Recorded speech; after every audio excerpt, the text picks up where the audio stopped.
How many deaths does it take before someone listens to the truth?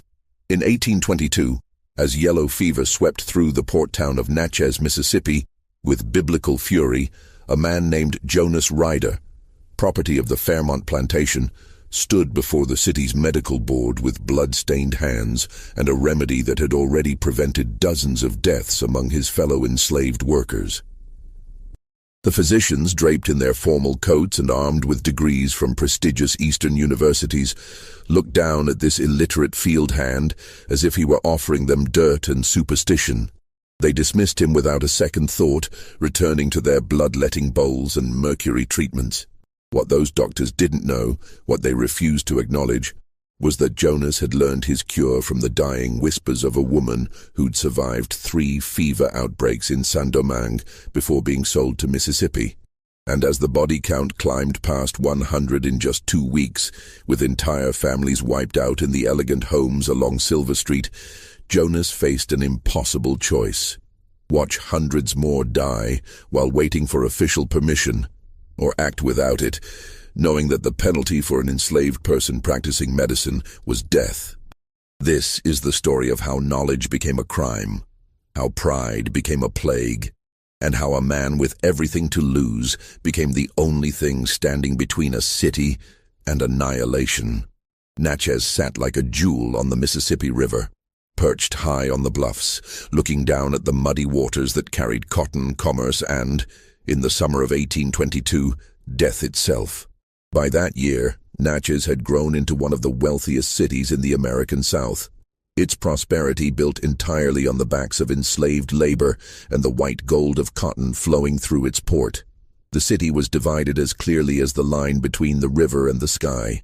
Natchez on the hill, where the plantation owners lived in columned mansions with French wallpaper and crystal chandeliers, and Natchez under the hill, the lawless waterfront district where riverboat workers, gamblers, and traders crowded into ramshackle taverns that never closed.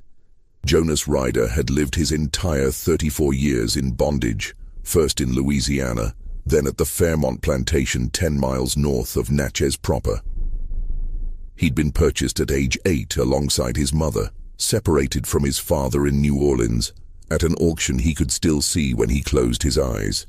The Fairmonts were considered, by the standards of the time and place, reasonable owners, which meant the whippings were infrequent, the rations barely adequate, and the work relentless, but not quite fatal. Jonas worked the cotton fields from can see to can't see, his hands permanently stained from the bowls, his back marked with scars that had faded to white lines against his dark skin. What set Jonas apart from the other 130 enslaved people at Fairmont wasn't physical strength or submission. It was his mind. He absorbed information like the earth absorbed rain, remembering every conversation he overheard, every treatment he witnessed, every plant and root the older enslaved people used for remedies. He couldn't read or write. Teaching the enslaved to read was illegal in Mississippi, punishable by 39 lashes. But his memory was flawless. He could recall the exact mixture of herbs an elderly woman named Lucinda had used to stop infection in a child's wound 3 years prior. He remembered how Thomas, a man who'd been brought from Jamaica, described which leaves to chew for stomach pain. Jonas collected this knowledge the way some men collected coins, storing it away for when it might mean the difference between life and death. In March of 1821, the Fairmonts acquired a new enslaved woman from the estate sale in Louisiana. Her name was Margot, though she'd been called many names before that in a life that had carried her from West Africa to Saint-Domingue, from the chaos of the Haitian Revolution to Louisiana, and finally to Mississippi. She was probably 50 years old, maybe older. With silver hair she kept wrapped in an indigo cloth and eyes that had witnessed empires fall. Margot barely spoke English, and when she did, her words carried the musical lilt of French Creole. The other enslaved people at Fairmont gave her a wide berth at first. She was strange, foreign, moved differently, spoke differently, looked at you like she could see things you'd rather keep hidden. But Jonas saw something else in Margot. Knowledge. She knew plants in a way that went beyond simple remedies. She could look at a person and know what was wrong inside them before they spoke a word. She kept a small leather pouch under her clothing that contained dried leaves, seeds, bark fragments, materials Jonas didn't recognize. He began to seek her out in the evenings, after the work was done, sitting near her cabin and asking careful questions. At first, she ignored him. Then, slowly, she began to answer. Margot told him about Saint-Domingue, about the yellow fever that came in waves during the wet season, turning whole plantations into graveyards. She described how the fever started. The sudden chills, the back pain, the eyes turning the color of old ivory, then the terrible black vomit that meant death was coming. The doctors, she said in her broken English, mixing French words with the explanation, they bleed people. They give mercury. They kill more than the fever kill. She spat after saying this, a gesture of disgust that needed no translation. She taught Jonas about cinchona bark, though she called it by a different name, quinquina, and how it had to be prepared in a specific way, boiled at a specific temperature, given in specific doses. She showed him a bitter root that reduced fever, leaves that settled the vomiting, preparations that kept the blood from becoming too thin. Most importantly, she taught him about mosquito control. Though she didn't use those words, didn't know the science behind it. She simply said, "The sickness come from bad air near water when it's hot. Where mosquitoes thick, sickness thick. You keep mosquitoes away, you keep some sickness away." Jonas listened to everything, remembered everything, understood that he was being given something precious, the power to save lives. But he also understood the danger. Enslaved people who practiced medicine without approval, who were seen as possessing power or knowledge that threatened the established order, often disappeared. They were sold south, to the brutal sugar plantations where survival was measured in months, not years. Or they simply vanished one night, a lesson to others who might think they were more than property. Margot survived only 7 months after arriving at Fairmont. In October 1821, she collapsed in the fields, and within 2 days, she was dead. The plantation doctor said it was exhaustion and age. Jonas, washing her body for burial as was the custom, saw the yellowing of her eyes, the fever-wasted frame, and suspected she'd fought yellow fever before and finally lost. But before she died, Margot had pressed her leather pouch into Jonas's hands and whispered something in French he didn't fully understand, but felt in his bones. "Sauvio. Save them." The fever arrived in Natchez on June 14, 1822. It came up the river on a steamboat called the Providence, which docked at Natchez under the hill after a slow journey from New Orleans. The boat's manifest listed cotton, barrels of whiskey, farm equipment, and 23 passengers. What it didn't list was the cargo of death breeding in the water barrels and the shadows of the hold, Aedes aegypti mosquitoes, carriers of yellow fever, waiting for warm blood and new territory. The first victim was an Irish dockworker named Patrick Hannigan, who unloaded the Providence's cargo in the brutal midday heat. He felt fine that afternoon, stopped at a tavern under the hill that evening, drank whiskey and played cards. By the next morning, he was shivering so violently his bunkmates could hear his teeth chattering through the thin walls. The fever climbed to heights that made him delirious. He vomited, complained of back pain so severe he couldn't stand, and within 72 hours of the first symptom, Patrick Hannigan was dead. The doctor who examined the body, a young physician named Dr. Raymond Fletcher, noted the symptoms, high fever, back pain, jaundice, and knew immediately what he was looking at. Yellow fever, the terror of every southern port city, the scourge that could wipe out a quarter of a population in a single summer. He reported his findings to the mayor and the medical board, a group of 6 physicians who oversaw public health in Natchez and the surrounding county.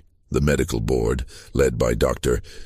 Cornelius Howell, a 60-year-old graduate of the University of Pennsylvania who'd practiced in Natchez for 30 years, convened an emergency meeting on June 17th.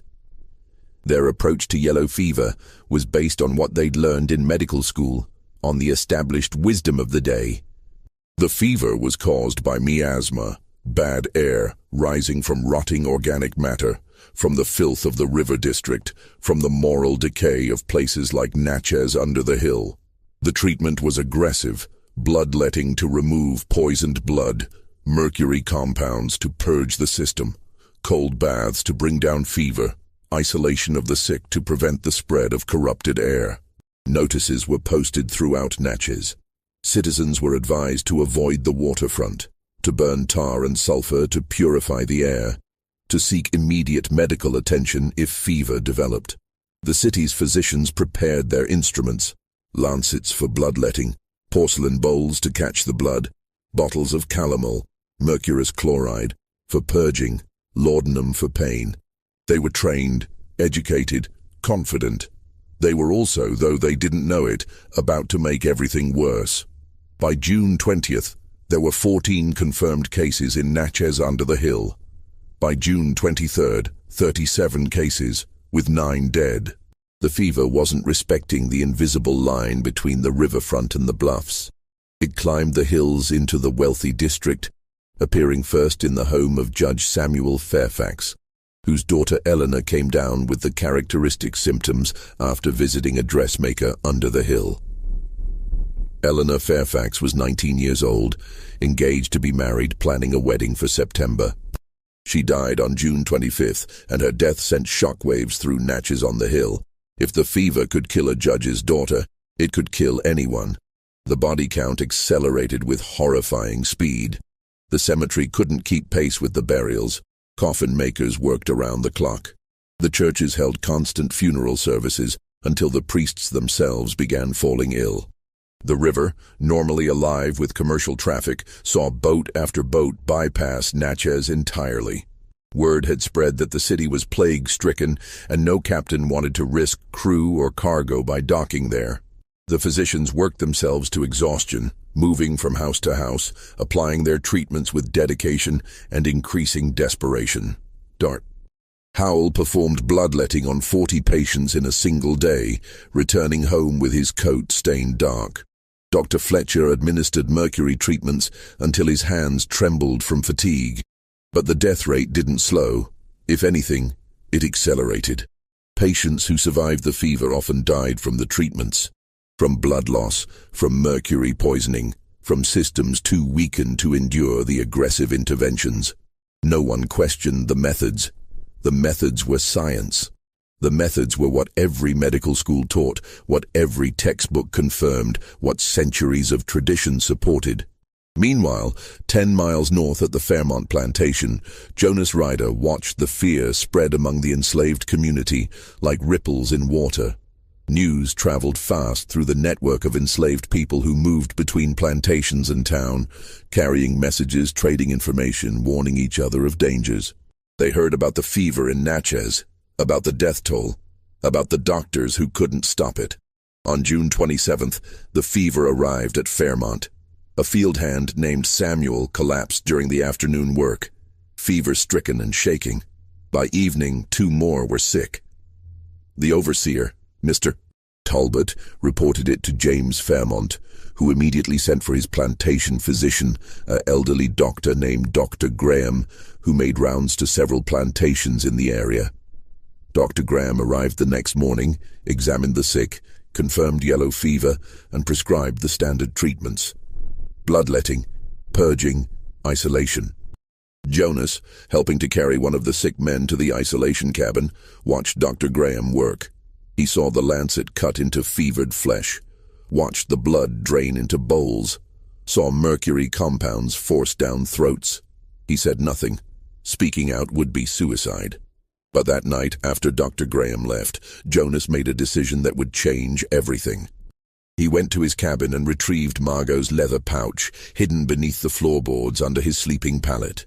Inside were the materials she'd given him: cinchona bark, carefully dried and wrapped; seeds from a plant she'd called strong leaf; dried roots whose purposes he'd memorized. He also carried knowledge, exact preparations, specific temperatures, crucial timing. He had watched 3 people die from yellow fever at Fairmont the previous summer, and he'd watched Dr. Graham apply the same treatments that were now filling Natchez's cemetery.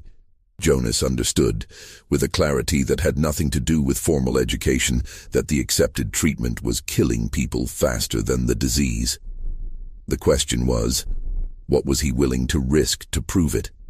Jonas had seen death before, not just death from disease, but death from defiance. When he was 16, another enslaved man at Fairmont, a field hand named Nathan, had dared to speak up during a punishment he believed was unjust. The overseer had been about to whip a young boy for allegedly stealing food, and Nathan, unable to stay silent, had stepped forward and said the boy was innocent, that Nathan had seen someone else take the food. The overseer, enraged at being contradicted by enslaved property, had turned the whip on Nathan instead. But Nathan didn't submit. He grabbed the whip mid-strike, an act so shocking that everything stopped. For exactly 3 seconds, Nathan held the whip, staring at the overseer with something like triumph in his eyes. He was sold within 24 hours, sent to a sugar plantation in Louisiana. Word came back 6 months later that Nathan was dead, worked to death in the cane fields where enslaved people lasted an average of 7 years. The lesson was clear. Any assertion of power, any challenge to authority, any suggestion that an enslaved person might know something a white person didn't, was punishable by torture or death. Yet Jonas also remembered other lessons, passed down through whispered stories in the quarters on long summer nights. Stories of enslaved people who'd saved lives with herbal knowledge, who'd delivered babies when white doctors refused to come, who'd treated infections and fevers and kept children alive through winters that should have killed them. This knowledge existed in the shadows, practiced quietly, never acknowledged by the people who benefited from it. The white doctors might ignore it, might deny its existence, but it was real. Jonas had seen it work. He thought about Margot, about everything she'd survived. The Middle Passage, slavery in Saint-Domingue, the violent revolution that had torn that island apart, the fever outbreaks that killed thousands. She'd survived because she knew things the doctors didn't, and she'd given that knowledge to Jonas knowing he might be the only person who'd use it, who'd remember it, who'd risk everything to prove its value. On the night of June 28th, after Dr. Graham had left and the sick had been isolated in a cabin at the edge of the quarters, Jonas made his move. He prepared the cinchona bark exactly as Margot had taught him, boiled in water at a specific temperature. Not too hot, which would destroy the beneficial properties, not too cool, which wouldn't extract them. He added the root that reduced fever, mixed in a preparation from the strong leaf seeds that helped with the vomiting. He made enough for the 3 sick men in the isolation cabin. He approached the cabin near midnight, when the overseer was drunk and asleep, when the plantation had settled into its uneasy nighttime quiet. The sick men were in bad condition, high fevers, jaundiced skin, the beginning stages of the black vomit that signaled the final phase. Jonas spooned the bitter liquid into their mouths, explaining nothing because there wasn't time, forcing them to swallow despite their weakened state. He stayed with them through the night, monitoring their temperatures, giving additional doses when needed, cleaning them when the vomiting came. By dawn, 2 of the 3 men showed improvement. Their fevers had dropped slightly. The delirium had eased. The 3rd man, who'd been furthest along in the disease progression, died just after sunrise, but Jonas suspected he'd been too far gone by the time treatment started. Still, a 2/3 survival rate was infinitely better than what Dr. Graham's methods had achieved. Over the next 3 days, Jonas quietly treated 12 more cases at Fairmont. He had to be careful, had to move in the shadows, had to make it appear that he was simply helping tend the sick, while Dr. Graham's treatments did the real work. But the results spoke for themselves. Of the 15 people Jonas treated, 11 survived. Of the 8 people who received only Dr. Graham's bloodletting and mercury, 2 survived, and both were young, strong field hands whose bodies could withstand the aggressive interventions. People in the quarters began to notice. They didn't speak openly about it, but Jonas saw it in their eyes, felt it in the way they looked at him when he passed. They knew, and more importantly, they trusted him. On July 3rd, James Fairmont himself commented to his overseer that the fever seemed to be burning itself out at the plantation, that they'd been fortunate to lose only 4 people when neighboring plantations were reporting devastation.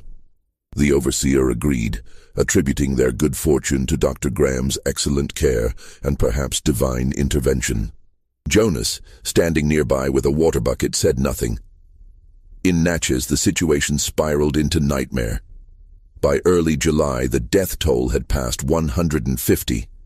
The city was paralyzed by fear and grief. Families who could afford it fled to relatives in inland areas, abandoning their homes, leaving servants and enslaved people to fend for themselves. Those who remained locked themselves inside, burning sulfur and tar, hanging bags of camphor around their necks, praying for salvation. The streets in Natchez on the hill, usually alive with social calls and commercial activity, were empty except for the death carts that made their grim rounds each morning. Natchez under the hill was worse. The fever tore through the crowded waterfront district like fire, through dry grass, killing dock workers, prostitutes, tavern owners, gamblers, boat crews. Bodies were stacked like cordwood outside the makeshift hospital set up in a riverside warehouse. The stench of death mixed with the perpetual smell of river mud and human waste. Rats moved freely among the dying, and mosquitoes, though no one yet understood their role, bred in the standing water that collected in every corner. The medical board met daily, increasingly desperate, increasingly at odds with each other over proper treatment protocols. Dr. Howell insisted on aggressive bloodletting. Dr. Fletcher argued for higher doses of calomel. A younger physician, Dr. Martin Chambers, suggested that perhaps the treatments themselves were weakening patients, but he was shouted down by his seniors. The suggestion that educated physicians might be doing harm was absurd, offensive, dangerous to public confidence. On July 8th, something shifted. An enslaved man named Isaiah, who worked for the Pritchard family in Natchez on the Hill, became severely ill with yellow fever. The Pritchards had already lost their teenage son to the fever 3 days prior, and Mrs. Pritchard was beside herself, unable to bear losing anyone else in her household. But Isaiah was valuable property, a skilled carpenter and handyman who'd been with the family for 12 years, and Mr. Pritchard wanted him treated with the same aggressive medical care they'd given their son. Dr. Fletcher was called. He performed bloodletting, administered calomel, prescribed cold baths and isolation. Over the next 24 hours, Isaiah's condition deteriorated rapidly. By July 9th, the black vomit had started, and Dr. Fletcher privately informed Mr. Pritchard that survival was unlikely.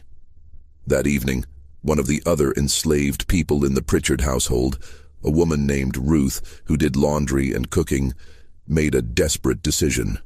She knew Jonas.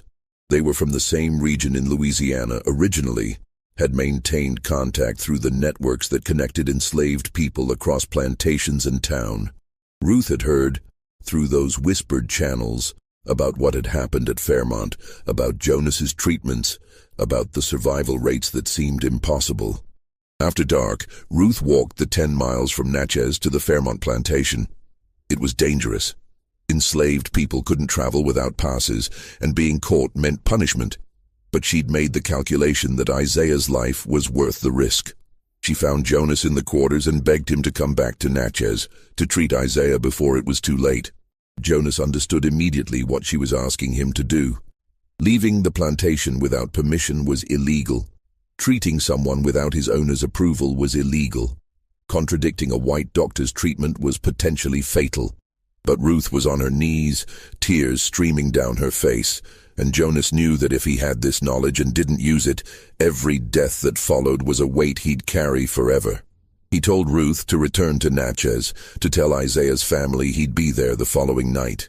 Then Jonas went to his cabin and began preparing the medicines he'd need, crushing bark and roots, mixing preparations, filling small bottles that he could carry hidden in his clothing.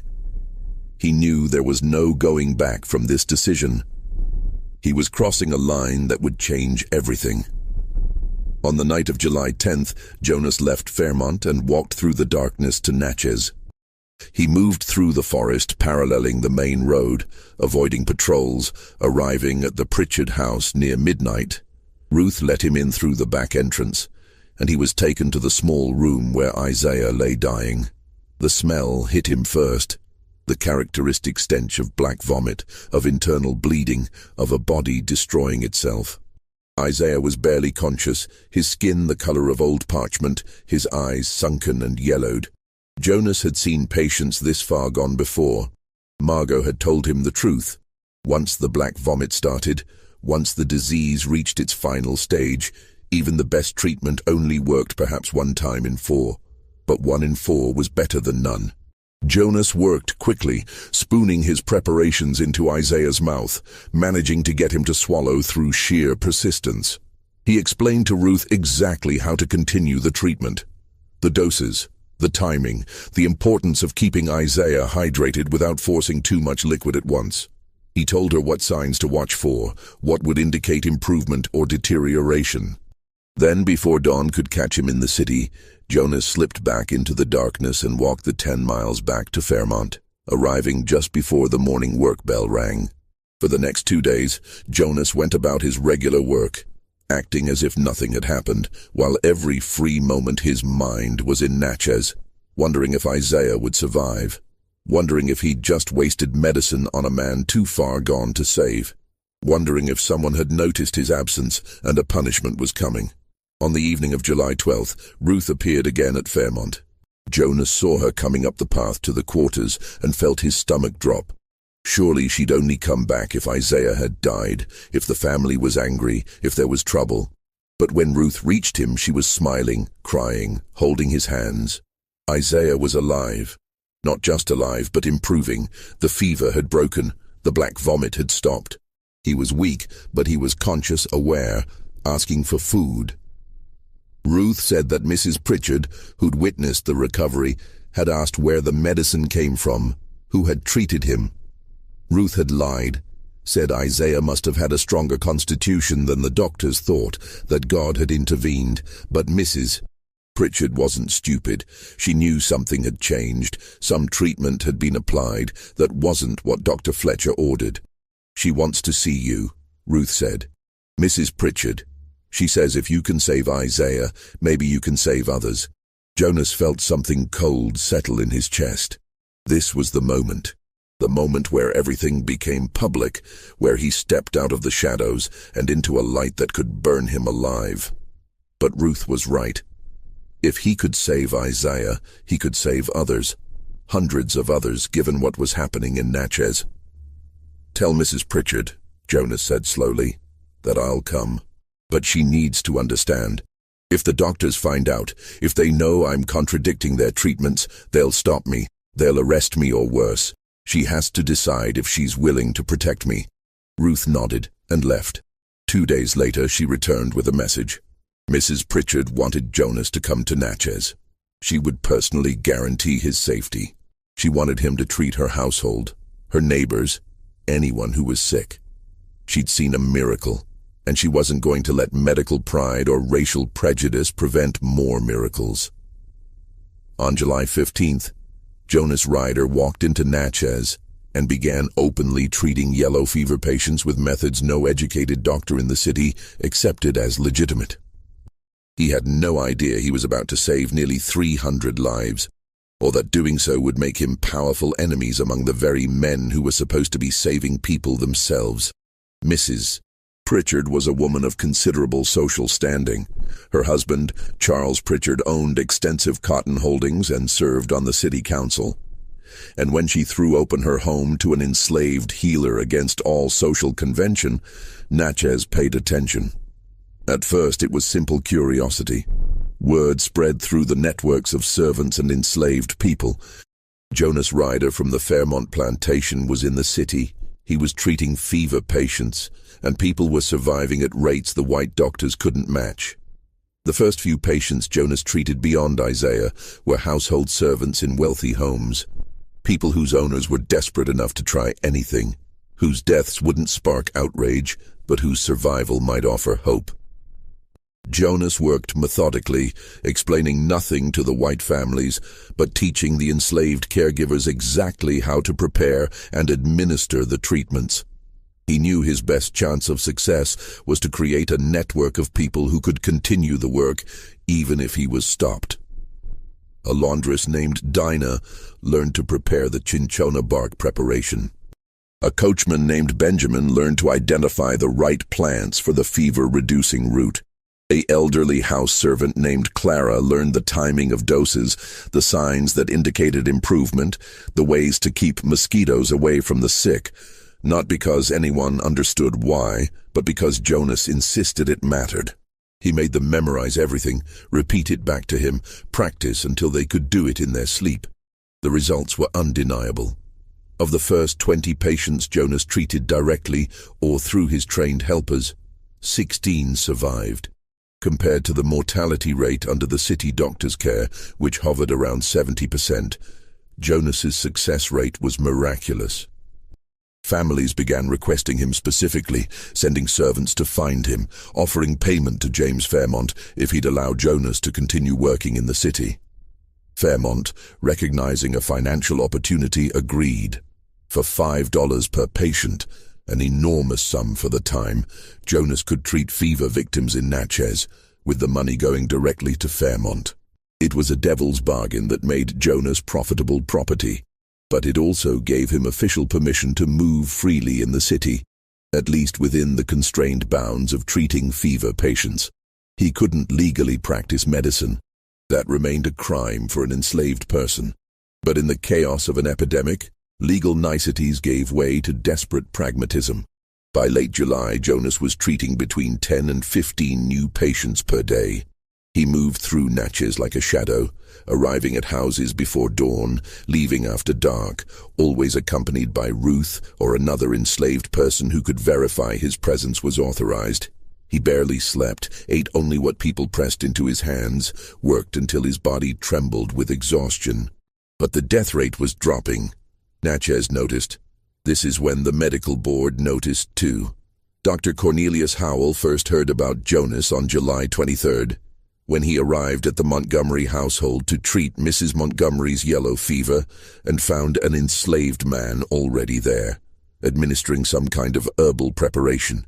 The house servant explained that Jonas Ryder had been treating Mrs. Montgomery for 2 days, that her fever had broken, that the family believed she would survive. Dr. Howell examined Mrs. Montgomery himself, found her conscious and improving, and felt something he hadn't expected. Rage. Not joy at a patient's recovery, not curiosity about what treatment might have worked. Rage that an uneducated slave was being allowed to contradict decades of medical science, that families were turning to folk remedies and superstition instead of trained physicians, that his own authority and expertise were being publicly undermined. Dr. Howell went directly to the medical board and called an emergency meeting. On July the 24th, all 6 board members convened in the city council chambers, and Dr. Howell laid out the situation. An enslaved man with no medical training, no formal education, no legal right to practice medicine was treating yellow fever patients throughout Natchez with unapproved remedies, and families were paying him instead of seeking proper medical care. This is not just illegal, Dr. Howell said, his voice tight with anger. It's dangerous. We have no idea what substances this man is using. He could be poisoning people. The fact that some patients are surviving is likely coincidence. Yellow fever's mortality rate varies naturally. We cannot allow untrained, enslaved individuals to undermine the medical profession and endanger public health. Dr. Fletcher, who'd been one of Isaiah's attending physicians before Jonas's intervention, tried to argue that the results spoke for themselves, that Jonas's patients were surviving at rates far exceeding their own. But he was a young physician, and his voice carried little weight against the senior doctors. Dr. Chambers suggested they at least observe Jonas's methods, perhaps learn what he was doing, assess whether there might be value in his treatments. He was immediately criticized for suggesting that a slave might know something trained doctors didn't. that folk medicine might have anything to offer beyond placebo effects. The board voted 5-1 to petition the city council to ban Jonas Ryder from treating yellow fever patients. They drafted a formal letter citing the danger to public health, the illegality of enslaved people practicing medicine, the necessity of maintaining professional medical standards even during an epidemic. The letter was delivered to the city council on July 25th. Jonas learned about the medical board's petition on July 26th from Mrs. Pritchard, who'd heard through her husband's council connections. She came to the boarding house where Jonas was temporarily staying, a small ramshackle building in Natchez under the hill where enslaved people hired out to work in the city were housed, and found him preparing medicines for the next day's rounds. "They're going to stop you," Mrs. Pritchard said without preamble. "The doctors. They've gone to the council. They're saying you're dangerous, that you're breaking the law, that you need to be arrested and sent back to Fairmont." Jonas looked down at the cinchona bark he was crushing in a mortar, his hands steady despite the fear that climbed his spine. "How long before the council decides?" "They meet day after tomorrow, July 28th. 2 days. In 2 days, the city council would decide whether to shut down the only treatment that was actually saving lives, whether to prioritize medical authority over hundreds of fever victims who still needed help. Jonas knew that the city's death toll had dropped dramatically since he'd started treating patients, from 20 or 30 deaths per day in mid-July to fewer than 10 in recent days. He also knew that wouldn't matter to doctors whose pride was wounded, whose professional status was threatened by an enslaved man's success. "What if I keep working?" Jonas asked. "What if I ignore the council's decision?" Mrs. Pritchard's expression was grim. "Then they'll arrest you, probably worse. Charles says Dr. Howell is furious, that he's talking about making an example of you, about the dangers of letting slaves think they can practice professions reserved for white men. Jonas, they'll kill you if you defy them openly." But Jonas was thinking about the numbers. 10 patients today, 12 yesterday. If he could treat 15 patients per day for the next month, and if his survival rate held at 75%, that was over 300 lives saved. 300 people who would die if the doctors went back to bloodletting and mercury. If the council banned his treatments, if fear and pride won over evidence and results. 300 lives versus his own. The math wasn't complicated. "I need to speak to the council," Jonas said, "before they decide. I need to explain what I'm doing, show them the results, make them understand that people are dying from the treatments, not just from the fever." Mrs. Pritchard stared at him like he'd lost his mind.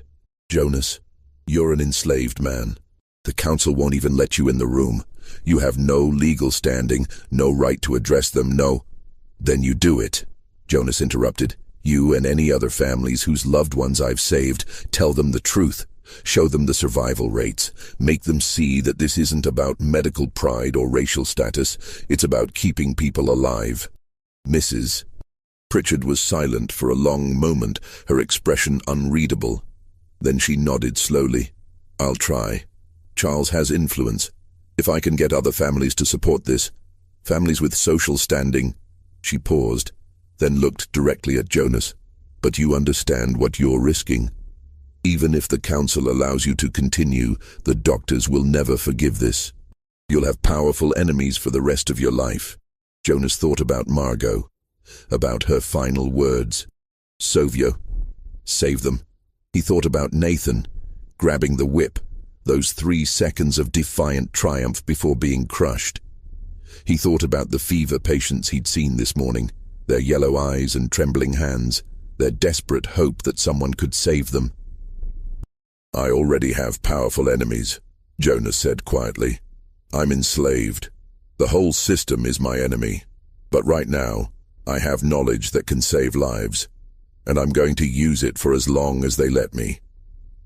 Mrs. Pritchard left to begin rallying support among the families Jonas had helped. Jonas returned to preparing his medicines, knowing that in 2 days everything would be decided, and that regardless of what the council chose, he'd already crossed a line that could never be uncrossed. The City Council meeting on July 28, 1822, began at 10 a.m. in the council chambers, an elegant room in the building that served as Natchez' administrative center.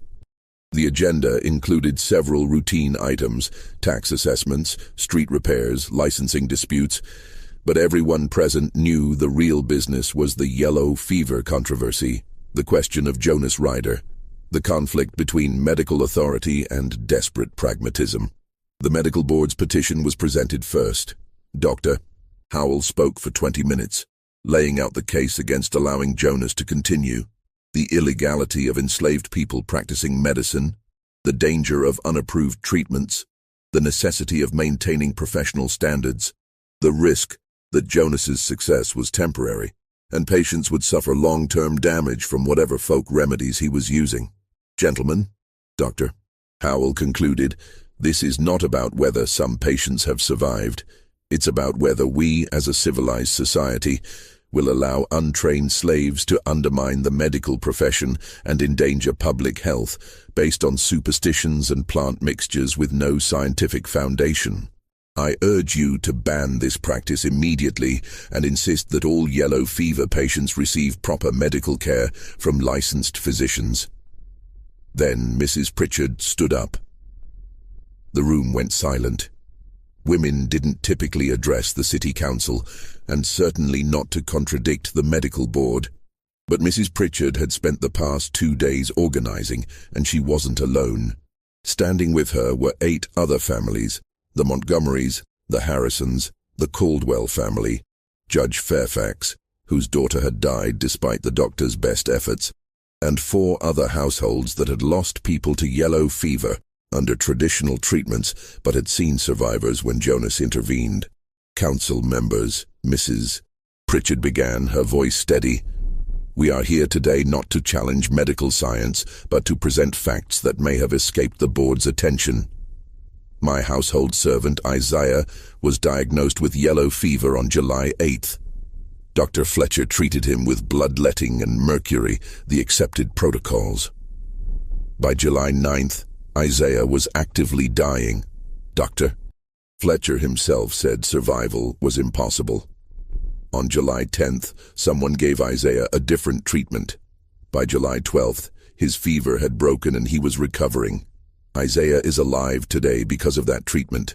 She paused, letting that sink in. Mrs. Montgomery was treated by Dr. Howell for 4 days. Her condition deteriorated steadily. Jonas Ryder was allowed to treat her on July 22nd. Within 2 days, her fever broke. She survives today. The Harrison family lost their son under medical board treatment. Their daughter survived after Jonas treated her. Judge Fairfax lost his daughter Eleanor despite Dr. Fletcher's finest efforts.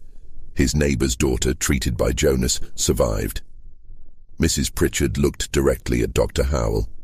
The doctors say Jonas's success is coincidence, that yellow fever mortality varies.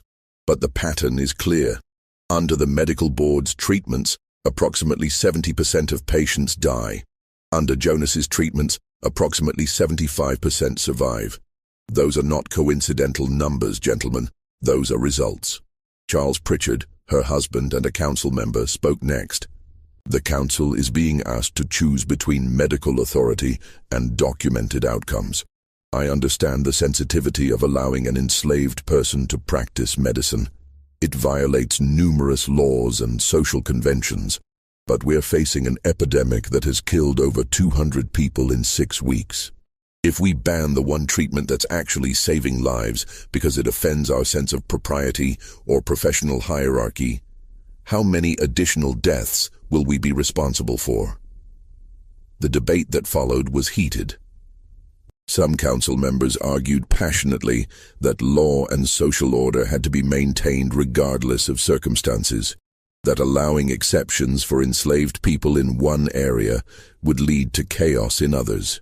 Others argued just as passionately that the evidence was overwhelming, that Jonas's treatments worked, that banning him would be tantamount to murder. Dr. Howell pushed back hard. He suggested that Jonas was using dangerous substances, possibly addictive drugs, that made patients feel temporarily better while causing long-term harm. He argued that the medical board had centuries of accumulated knowledge behind their methods, that questioning bloodletting and mercury treatment was questioning the entire foundation of medicine. He implied, without stating directly, that allowing Jonas to continue would undermine white authority in ways that extended far beyond medical treatment. Finally, the council called for a vote on the medical board's petition. The room held its breath. The vote was 5 in favor of allowing Jonas to continue, 4 against. It was close, far closer than anyone comfortable with Jonas's work would have liked.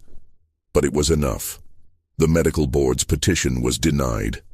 Jonas would be permitted to continue treating yellow fever patients, with the understanding that he was working under the supervision of property owner James Fairmont, and that the arrangement was temporary, lasting only for the duration of the epidemic. Dr. Howell stood up, his face dark with fury.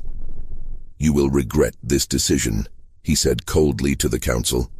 "When patients begin dying from whatever uncontrolled substances this slave is administering, when the long-term effects of his treatments manifest, when the rule of law collapses because we've decided that slaves can practice professions reserved for educated white men, you will remember this day." He walked out of the council chambers, followed by 3 of the other medical board members.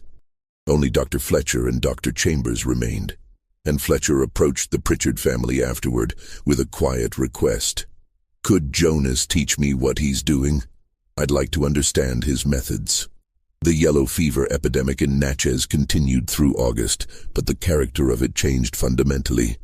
Jonas, now working openly with the council's permission, trained 24 enslaved caregivers in his treatment methods.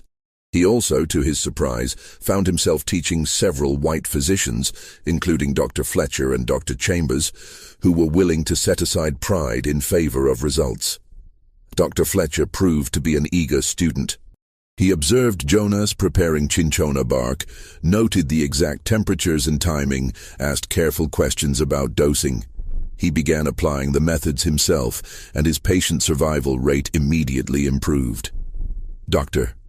Chambers focused on the preventive measures, the mosquito control techniques that Jonas insisted on, though neither man fully understood why keeping mosquitoes away from patients seemed to help. They just knew it did. Dr. Howell and the other senior physicians refused to change their methods. They continued bloodletting and mercury treatments, continued to see their patients die at appalling rates, and continued to blame the deaths on the severity of the fever rather than the treatments themselves. But as word spread about Jonas's success, fewer patients sought out the traditional doctors. Families specifically requested Dr. Fletcher or Dr. Chambers, knowing they'd used Jonas's protocols. The old guard found themselves increasingly isolated, treating only the most conservative families who preferred tradition over results. By the end of August, the fever outbreak was waning. The cooler temperatures of early autumn slowed the mosquito breeding cycle, and the combination of Jonas's treatments and basic preventive measures had broken the epidemic's back. The final death toll in Natchez was 287 people, a horrifying number but far less than it would have been. Dr. Fletcher calculated that based on the mortality rates before and after Jonas began treating patients at scale, Jonas's interventions had prevented between 250 and 300 deaths. On September 4th, when the last active fever case was declared recovered, the City Council held a special session to officially end the epidemic emergency protocols. Charles Pritchard used the occasion to publicly acknowledge Jonas's role, to recognize that an enslaved man with no formal education had saved more lives than all of Natchez's trained physicians combined. The recognition was complex, uncomfortable, hedged with qualifications and explanations that preserved social hierarchies while acknowledging undeniable facts. Jonas was thanked but not freed. James Fairmont retained full ownership. Jonas's knowledge was acknowledged but not legitimized. He was never permitted to practice medicine outside the specific context of the epidemic. The treatment methods were documented and incorporated into some physicians' practices, but Jonas himself was credited only informally, in private conversations, in the memories of families he'd saved. Dr. Howell never spoke Jonas's name again, He practiced for another 8 years, dying in 1830, and his obituary praised him as a pillar of Natchez' medical community. It made no mention of the yellow fever epidemic, of the hundreds who died under his care, of the enslaved man whose treatments he'd tried to ban. Jonas returned to the Fairmont plantation in September 1822 and resumed his life as a field hand. He was not freed, not compensated beyond the money that had gone to his owner, not given any special status. But within the enslaved community across Mississippi and beyond, Jonas became something else. A legend, a symbol, proof that knowledge mattered more than freedom, that truth could overcome prejudice if the evidence was overwhelming enough. He trained others when he could, always quietly, always in the shadows. The network of healers he'd created during the epidemic continued their work, treating illness and injury with methods that combined African traditional knowledge, Caribbean plant medicine, and careful observation. They saved lives the white doctors couldn't save, and they did it without recognition, without permission, without official acknowledgement that they possessed any knowledge worth respecting. Jonas lived until 1851, dying at age 63, remarkably old for someone who'd spent his entire life enslaved. He saw Mississippi's cotton economy expand, saw the institution of slavery grow more entrenched, saw the tensions that would eventually lead to civil war begin to form. He never saw freedom. The Emancipation Proclamation came 12 years after his death, but in the quarters at Fairmont, and in enslaved communities throughout the region, they told stories about Jonas for generations. About the summer when death walked through Natchez, when the educated doctors couldn't stop it, when a slave with bitter bark and determination saved 300 lives.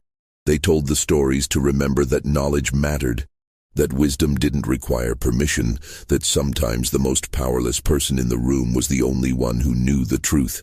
Did it really happen? The historical record is, as always with enslaved people's stories, incomplete. Yellow fever outbreaks in Natchez are well documented, particularly the severe epidemic of 1822. The medical treatments of the era, bloodletting, mercury purging, are confirmed in countless medical journals and letters. Cinchona bark, the source of quinine, was known to be effective against fevers, and was used in Caribbean communities long before Western medicine officially accepted it. But Jonas Ryder himself? His name doesn't appear in Natchez's official records, in medical board minutes, in city council documents from 1822. Of course it doesn't. Enslaved people were property, not persons, and their contributions were rarely documented. The absence of proof isn't proof of absence, especially when the story was never supposed to be recorded in the first place. What we know for certain is this: countless enslaved people possessed medical knowledge that white doctors ignored or actively suppressed, knowledge that saved lives, knowledge that was practiced in the shadows because acknowledging it would threaten the fundamental lie that supported slavery. The lie that black people were intellectually inferior, incapable of complex thought or valuable contribution. The erasure was the point. The silence was deliberate. Jonas Ryder might be a name lost to history, or he might be a symbol representing dozens of enslaved healers whose real names we'll never know. Either way, the story is true in the ways that matter most. 300 people lived because someone refused to let ignorance masquerading as education determine who deserved to be saved. The fever passed. The doctors moved on. And in the quarters, they remembered. Before we continue, if you're fascinated by these dark chapters of American history, the stories they tried to erase, the people they wanted forgotten, hit that subscribe button. Every week, we bring you the real stories, the uncomfortable truths, the mysteries that make you question everything you thought you knew. Don't miss what's coming next. Subscribe now. This story raises a question that still haunts us today. How many times has authorities silenced truth because accepting the truth meant admitting they were wrong? If this story made you think, if it made you feel something, leave a comment. Tell us about a time you saw knowledge dismissed because of who possessed it. Let's start a conversation. And if you haven't already, like this video. It helps us reach more people who need to hear these stories. We're halfway through, and the story only gets darker. But first, have you checked out our playlist of forgotten American stories? Hours of content about the people history tried to erase, the events they covered up, the truths they buried. Click the link in the description and fall down the rabbit hole. You won't regret it. If this story affected you, if it made you see American history differently, if you believe these stories need to be told, share this video. Send it to someone who thinks they know everything about the past. Post it. Spread it. These stories survive only if we refuse to let them be forgotten. And if you want to support this channel and help us keep digging up the truth, check out the membership options in the description. Thank you for listening. Thank you for remembering.